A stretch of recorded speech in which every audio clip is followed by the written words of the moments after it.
ಬ್ರಿಟಿಷರದಲ್ಲಿ ಒಂದು ಪಾಲಿಸಿ ಇತ್ತು. ಆ ಬ್ರಿಟಿಷರು ಹೇಳ್ದಂಗೆ ನಡೆದುಕೊಳ್ಳ ಅಂದ್ರೆ ನಮ್ಮವ್ರು ಎಷ್ಟೋ ಮಂದಿ ಕಷ್ಟದಾಗ ಸಿಕ್ಕರು. ಈ ದೇಶ ಸ್ವತಂತ್ರ ಸಿಕ್ಕಾಗ ಸುಮಾರು 47 ಕೋಟಿ ಜನಸಂಖ್ಯೆ ಇತ್ತು. ಇವತ್ತು 140 ಕೋಟಿ ಜನಸಂಖ್ಯೆ ಐತಿ ಈ ದೇಶದೊಳಗೆ. ಆದರೂ ಅವಾಗಿರ್ತಕ್ಕಂಥ ತೊಂದರೆ ನೆಮ್ಮದಿಗಳನ್ನು ನೋಡಿ ನಮ್ಮ ಪೂರ್ವಜರನ್ನ ಕೆಲವೊಂದಿಷ್ಟು ಎಲ್ಲ ಮಹಾತ್ಮರ ಸತ್ಪುರುಷರು ಹೋಗ್ಯಾರ. ಅವರೆಲ್ಲ ಈ ದೇಶಕ್ಕೆ ಸ್ವತಂತ್ರಕ್ಕಾಗಿ ತಮ್ಮ ಪ್ರಾಣವನ್ನು ಬಲಿದಾನ ಮಾಡಿದರು. ಆ ಬಲಿದಾನದ ಪ್ರಯುಕ್ತವಾಗಿ ಈ ದೇಶಕ್ಕೆ ಸ್ವತಂತ್ರ ಸಿಕ್ತು. ಈ ದೇಶ ಸ್ವತಂತ್ರ ಸಿಕ್ಬಿಟ್ಟು ಈ ದೇಶದ ಸಂವಿಧಾನವನ್ನು ಬರ್ತಿರ್ತಕ್ಕಂಥ ಡಾಕ್ಟರ್ ಅಂಬೇಡ್ಕರ್ ಅವರು ಈ ದೇಶವನ್ನು ಅಬ್ರಾಹಂ ಲಿಂಕನ್ ಅವ್ರು ಹೇಳ್ಯಾರಲ್ಲ, ಜನರೇ ಜನರಿಗೋಸ್ಕರ ಜನತೆಯ ಸರ್ಕಾರ. ಹೆಂಗಪ್ಪ ಅಂದ್ರೆ ನಮಗೆ ಯಾರು ಬೇಕು ನಮ್ಮನ್ನ ನಾವು ಆಯ್ಕೆ ಮಾಡಿ ನಮ್ಮನ್ನ ನಾವು ರಕ್ಷಣೆ ಮಾಡುವಂತರನ್ನ ಈ ದೇಶಕ್ಕೆ ಕೊಡುಗೆ ಕೊಡ್ತಕ್ಕಂಥ ಏಕೈಕ ಸ್ವತಂತ್ರ ಇರ್ತಕ್ಕಂಥ ದೇಶಪ್ಪ ಅಂದ್ರೆ ಇದು ಭಾರತ ದೇಶ. ಈ ಭಾರತ ದೇಶದ ಮಣ್ಣಿನ ಒಳಗೆ ಯಾವ ರೀತಿ ಶಕ್ತಿ ಐತಪ್ಪ ಅಂದ್ರೆ ಇದು ಮಹಾತ್ಮರ ಸತ್ಪುರುಷರ ಒಂದು ತಪಸ್ಸಿನ ಬಲದ ಮೇಲೆ ಇದ್ದಿರ್ತಕ್ಕಂಥ ಈ ದೇಶದಲ್ಲಿ ಯುವ ಶಕ್ತಿ, ಗೋಶಕ್ತಿ, ಸ್ತ್ರೀ ಶಕ್ತಿ, ಈ ದೇಶದ 3 ಶಕ್ತಿಗಳು. ಈ ದೇಶದ 3 ಅಸ್ತ್ರಗಳು ಯಾವಪ್ಪ ಅಂತಂದ್ರ ಒಂದು ಕಾಕಿ, ಒಂದು ಕಾವಿ, ಖಾದಿ. ಈ ದೇಶದ 3 ಅಸ್ತ್ರಗಳು. ಇನ್ನು ಈ ದೇಶದ ರತ್ನಗಳು ಯಾವಪ್ಪ ಅಂದ್ರೆ ಒಂದು ಶಿಕ್ಷಕ, ಇನ್ನೊಬ್ಬ ಈ ದೇಶವನ್ನು ಕಾಯ್ತಕ್ಕಂಥ ಈಗ ಅಗ್ನಿವೀರ ಆಗಿ ಬಂದಾರಲ್ಲ ರಕ್ಷಕ, ಈ ದೇಶದ ರಕ್ಷಕ ಸೈನಿಕ.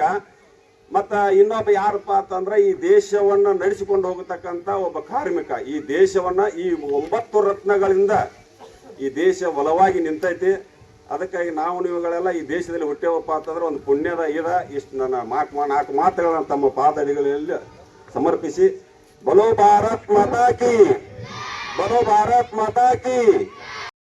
ಸೈನಿಕ ಯಾವ ರೀತಿ ಮುಖ್ಯವೋ ಅದೇ ರೀತಿ ಈ ಮುದ್ದು ಮಕ್ಕಳು ಅಂದರೆ ಬೆಳೆಯುವ ಸಿರಿಯನ್ನು ಕುಡಿಯಲ್ಲಿ ನೋಡಂತಾರೆ. ಅದೇ ರೀತಿಯಾಗಿ ಈ ಮುದ್ದು ಮಕ್ಕಳನ್ನ ನಮ್ಮ ದೇಶದ ಒಂದು ಮಹತ್ವದ ಮಹೋನ್ನತ ವ್ಯಕ್ತಿಯನ್ನಾಗಿ ಮಾಡಿ ಆ ವ್ಯಕ್ತಿಗಳಲ್ಲಿ ಸೈನಿಕ ಇರ್ಬೋದು, ರೈತ ಇರ್ಬೋದು, ವಿಜ್ಞಾನಿ ಇರ್ಬೋದು, ಇಂಜಿನಿಯರ್ ಇರ್ಬೋದು, ಎಂಥ ವ್ಯಕ್ತಿಗಳನ್ನ ಇಲ್ಲಿ ತಯಾರು ಮಾಡಿ ಕಳಿಸ್ತಾ ಇರುವಂತಹ ಶಿಕ್ಷಕ ವರ್ಗದವರೇ.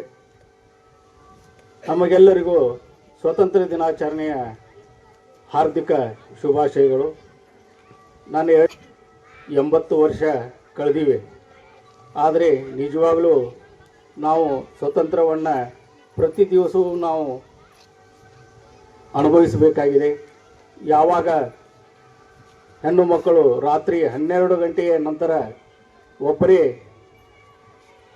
ಸಂಚರಿಸಿ ಮನೆಗೆ ಸುರಕ್ಷಿತವಾಗಿ ಬರ್ತಾರೆ, ಆವಾಗ ನಮಗೆ ಸ್ವಾತಂತ್ರ್ಯ ಸಿಗ್ತದ ಅಂತ ಈಗ ಸಣ್ಣ ಒಂದು ಮಹಾತ್ಮ ಗಾಂಧಿಯವರ ಒಂದು ಮಹತ್ವಾಕಾಂಕ್ಷೆ ಇದೆಯಲ್ಲ, ಅದನ್ನೆಲ್ಲ ನಾವು ಇಲ್ಲಿ ಕೂಡಿಕೊಂಡು ಒಂದು ಸದೃಢವಾದ ಭಾರತವನ್ನು ನಾವು ಇಲ್ಲಿ ಕಟ್ಟಬೇಕಾಗಿದೆ.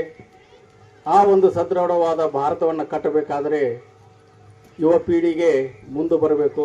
ಹಾಗೂ ನಿಮ್ಮಂತಹ ಮಕ್ಕಳು ವಿದ್ಯಾವಂತರಾಗಿ ನಮ್ಮ ದೇಶವನ್ನು ಮುಂದಿನ ಪೀಳಿಗೆಯಲ್ಲಿ ಕಾಯಬೇಕು ಅಂತ ಹೇಳ್ತಾ, ಇವತ್ತು ಈ ಒಂದು 80ನೇ ವರ್ಷದ ಸ್ವಾತಂತ್ರ್ಯದ ದಿನಾಚರಣೆಯ ಅಂಗವಾಗಿ ನನ್ನನ್ನು ಕರೆದ ನನಗೆ ಸನ್ಮಾನಿಸಿ ಈ 2 ಮಾತುಗಳನ್ನ ಮಾತಾಡಲಿಕ್ಕೆ ಅವಕಾಶ ಕಲ್ಪಿಸಿದಂಥ ಎಲ್ಲ ವೇದಿಕೆಯ ಮೇಲೆ ಕುಳಿತವರಿಗೆ ಹಾಗೂ ಸಭಿಕರಿಗೆ ವಂದನೆಯನ್ನು ಹೇಳಿ ನನ್ನ 2 ಮಾತುಗಳನ್ನ ಮುಗಿಸ್ತೀನಿ. ಜೈ ಹಿಂದ್, ಜೈ ಕರ್ನಾಟಕ.